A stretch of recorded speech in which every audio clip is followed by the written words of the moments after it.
बरगढ़ बर्तमान पारद 45 डिग्री उपरे एकु नहीं बर्तमान कलबल है बरगढ़वासी से अंपटे देखा मे 1 रु जून 30 तक केनाल पानी सुखापी निर्देशनामा जारी होती। केनाल पानी बंद हेले कौन सब समस्या उपजीव कहीं 2 मास हम ओडिशा इतिहास रे प्रथम थर 2 मास केनाल पानी बंद करने निष्पत्ति नियाई। ए निष्पत्ति को केमी देखती बरगढ़वासी तो आम संग अच्छा जी आम आदमी पार्टी जिला संयोजक अच्छा भवानी प्रसाद साहू कथा आज्ञा जो 2 मास केनाल बंद पानी बंद होगापी जो निष्पत्ति नियाई निष्पत्ति को आप केमी सब क्षतिग्रस्त हम कौन कौन निष्पत्ति केमी देखते? बरगढ़ हूँ गोटे माने कृषि बहुल जिला आपड़ जानी भातहांडी बोली भी कहुए ओडिशार आपको किंतु जो सरकार तरबरिया केनाल बंद कर निष्पत्ति कहीं आमको टिके ठीक लगुना कहीं जेहेतु धान काटार समय आसी अमलर समय आसी ये समय जदि आगतुरिया जदि केनाल पानी बंद कर दिया जाए हजार हजार हेक्टर जमीर चाष प्रभावित हम। आपड़ जानी जो टेल अंचल गुड़ाक अच्छी सोनपुर जिला अच्छी भेड़ान अंचल अच्छी से जगह पानी पहुँचापी विलम्ब हुए आ से जगह जदि आगतुरिया पानी बंद हो तो गुड़ाए फसल नष्ट हो धान नष्ट हो चाषी मैंने क्षतिग्रस्त हे जोटा कि आम अर्थनीति उपर जार प्रभाव पड़ो से आम मैंने चाहूँ 20 तारीख पर्यंत वृद्धि कर मे 20 तारीख पर्यंत निश्चित भाव में लोक मैंने उपकृत हे एवं जो भली भाव में खरा एवं बढ़ी चली आप देखुए सब बरगढ़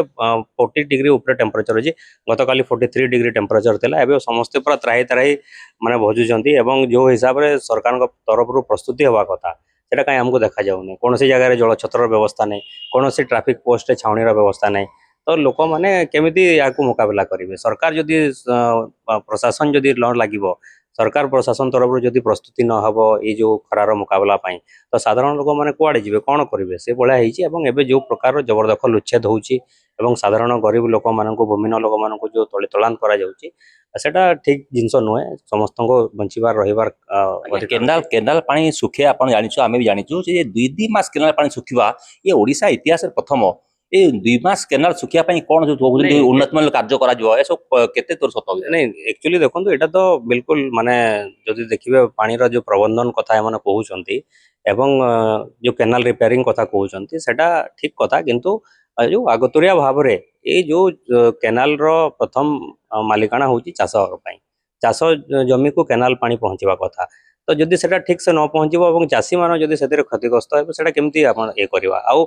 विकास काम होची बोली कि आमे ताकू जदि आगुर तुरिया जदि बंद करदवा 20 दिन आगुर बंद करदवा ठीक फसल है समय जदि बंद करदवा तो यहाँ तो ठीक कथा नुह चाषी मान सीधा सीधा क्षतिग्रस्त हे प्रभावित हे तो सेटा पूरापूरी बरगढ़ जिलापाई सेटा गोटे माने पीड़ार कथा एवं प्रशासन कौन पे बुझी पारुनी प्रशासन कौन पाई से ठेकेदार प्रीति देखा से बुझी पारुन तो से सरकार तुरंत से पदक्षेप को चेंज करके तारीख वृद्धि करूँ एटलिस्ट 15 तारीख पर्यंत करागले भी चाषी मैंने टी वंचित पाइबे। तो देखुले जे भवानी प्रसाद साहू का प्रतिक्रिया 2 मास जो केनाल पानी बंद हम ये खरार प्रकोप जिते वृद्धि पाँच केनाल पानी सुखीगले प्रकोप आउ बढ़ी तेज अंपटे देखा गले चाष कम बर्तमान आज पर्यंत चाष कम चली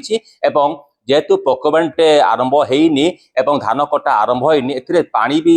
समस्या उपजीव जो केनाल पानी बंद हम तो केनाल पानी को केमिति मे 15 पर बंद करने निष्पत्ति निष्पत्ति को ये दाबी पत्र देखते जिलापाल को जिलापाल या कौन पदक्षेप ने बरगढ़वासी नजर बरगढ़ कैमरा पर्सन असित सुभाष द्वारा रिपोर्टर स्टूडियो।